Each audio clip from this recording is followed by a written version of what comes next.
யாத்ராகமம் 12ஆம் அதிகாரம். கர்த்தர் எகிப்து தேசத்தில் மோசேயையும் ஆரோனையும் நோக்கி, இந்த மாதம் உங்களுக்கு பிரதான மாதம், இது உங்களுக்கு வருஷத்தின் முதலாம் மாதமாயிருப்பதாக. நீங்கள் இஸ்ரவேல் சபையார் யாவரையும் நோக்கி, இந்த மாதம் 10ஆம் தேதியில் வீட்டு தலைவர்கள் வீட்டுக்கு ஒரு ஆட்டுக்குட்டியாக ஒவ்வொருவரும் ஒவ்வொரு ஆட்டுக்குட்டியை தெரிந்து கொள்ள கடவர்கள்.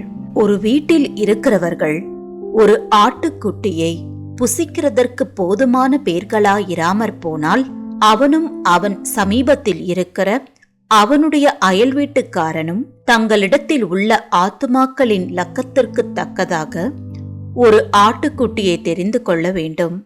அவனவன் புசிப்புக்கு தக்கதாக லக்கம் பார்த்து ஆட்டுக்குட்டியை தெரிந்து கொள்ள வேண்டும். அந்த ஆட்டுக்குட்டி பழுதற்றதும் ஆணும் 1 வயதுள்ளதுமாய் இருக்க வேண்டும். செம்மறி ஆடுகளிலாவது வெள்ளாடுகளிலாவது அதை தெரிந்து கொள்ளலாம்.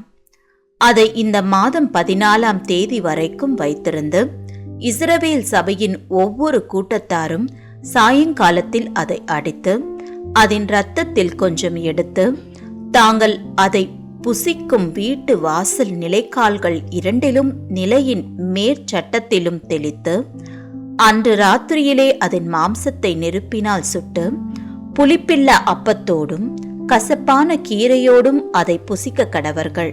பச்சையாயும் தண்ணீரில் அவிக்கப்பட்டதாயும் அல்ல. அதன் தலையையும் அதன் தொடைகளையும் அதற்குள்ள யாவையும் ஏகமாய் நெருப்பினால் சுட்டதாய் அதை புசிப்பீர்களாக. அதிலே ஒன்றையும் விடியற்காலம் மட்டும் மீதியாக வைக்காமல், விடியற்காலம் மட்டும் அதிலே மீதியாய் இருக்கிறதை அக்கினியால் சுட்டெரிப்பீர்களாக. அதை புசிக்க வேண்டிய விதமாவது, நீங்கள் உங்கள் அறைகளில் கச்சை கட்டிக்கொண்டும் உங்கள் கால்களில் பாதரட்சையை தொடுத்து கொண்டும் உங்கள் கையில் தடி பிடித்து கொண்டும் அதை தீவிரமாய் புசிக்க கடவீர்கள். அது கர்த்தருடைய பஸ்கா. அந்த ராத்திரியிலே நான் எகிப்து தேசம் எங்கும் கடந்து போய் எகிப்து தேசத்தில் உள்ள மனிதர் முதல் மிருக ஜீவன்கள் மட்டும் முதற்பேராய் இருக்கிறவைகளை எல்லாம் அதம் பண்ணி எகிப்து தேவர்களின் மேல் நீதியை செலுத்துவேன். நானே கர்த்தர். நீங்கள் இருக்கும் வீடுகளில் அந்த இரத்தம் உங்களுக்காக அடையாளமாய் இருக்கும். அந்த இரத்தத்தை நான் கண்டு உங்களை கடந்து போவேன். நான் எகிப்து தேசத்தை அழிக்கும்போது அழிக்கும் வாதை உங்களுக்குள்ளே வராதிருக்கும். அந்த நாள் உங்களுக்கு நினைவு கூறுதலான நாளாய் இருக்க கடவது. அதை கர்த்தருக்கு பண்டிகையாக ஆசரிப்பீர்களாக. அதை உங்கள் தலைமுறை தோறும் நித்திய நியமமாக ஆசரிக்க கடவீர்கள். புளிப்பில்லா அப்பத்தை 7 நாளளவும் புசிக்க கடவீர்கள். முதலாம் நாளில் தானே புளித்த மாவை உங்கள் வீடுகளில் இருந்து நீக்க வேண்டும்.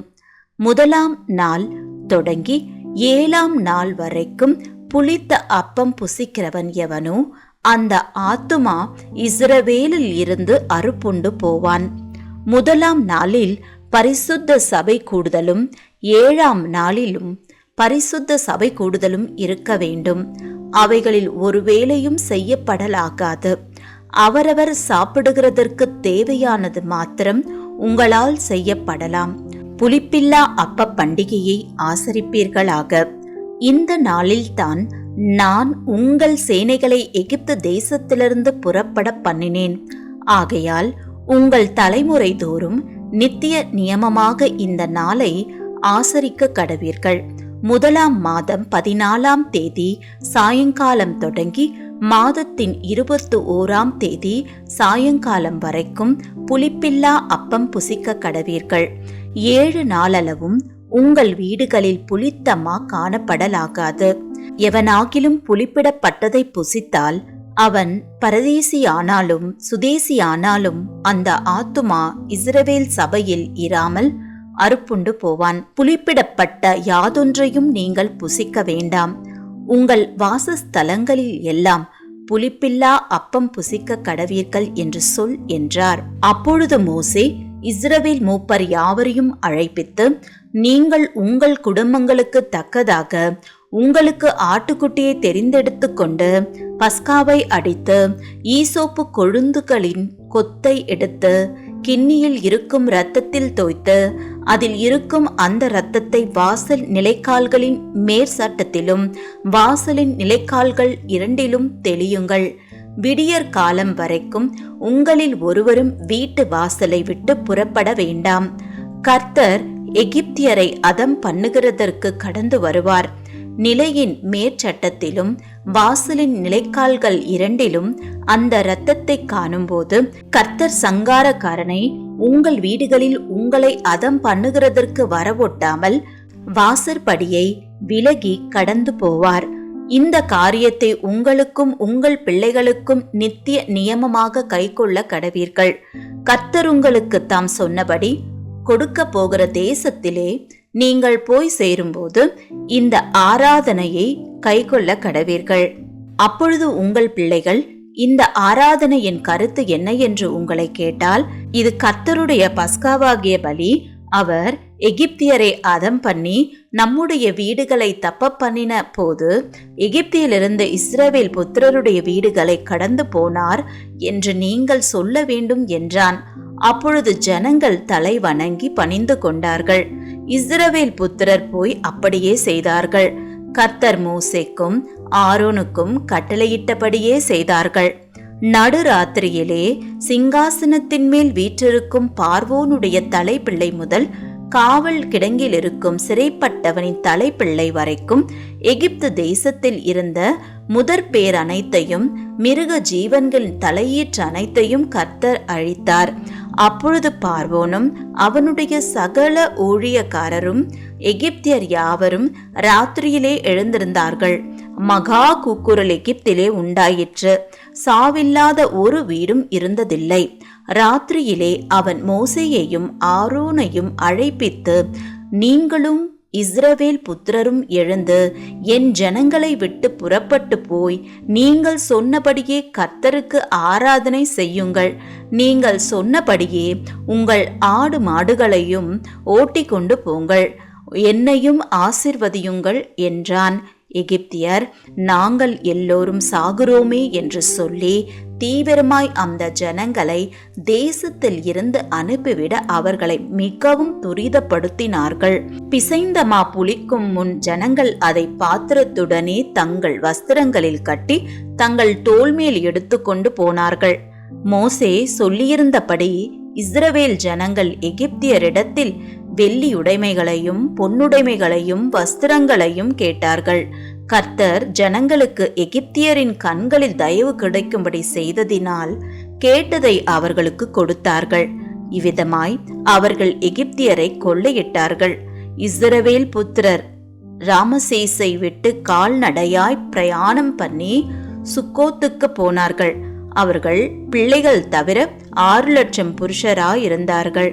அவர்களோட கூட பல ஜாதியான ஜனங்கள் அநேகர் போனதும் அன்றி மிகுதியான ஆடு மாடுகள் முதலான மிருக ஜீவன்களும் போயிற்று.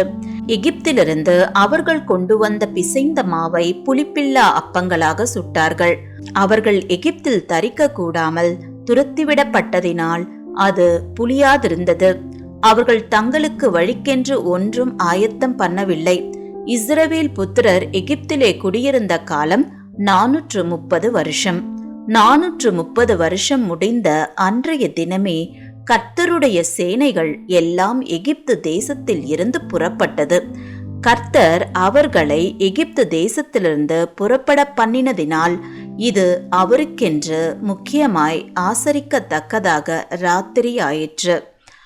இஸ்ரவேல் சந்ததியார் எல்லோரும் தங்கள் தலைமுறை தோறும் கர்த்தருக்கு முக்கியமாய் ஆசரிக்க வேண்டிய ராத்திரி இதுவே. மேலும் கர்த்தர் மோசேயையும் ஆரோனையும் நோக்கி, பஸ்காவின் நியமமாவது, அந்நிய புத்திரன் ஒருவனும் அதை புசிக்க வேண்டாம். பணத்தினால் கொல்லப்பட்ட அடிமையானவன் எவனும் நீ அவனுக்கு விருத்த சேதனம் பண்ணின பின் அவன் அதை புசிக்கலாம். அந்நியனும் கூலியாளும் அதிலே புசிக்க வேண்டாம்.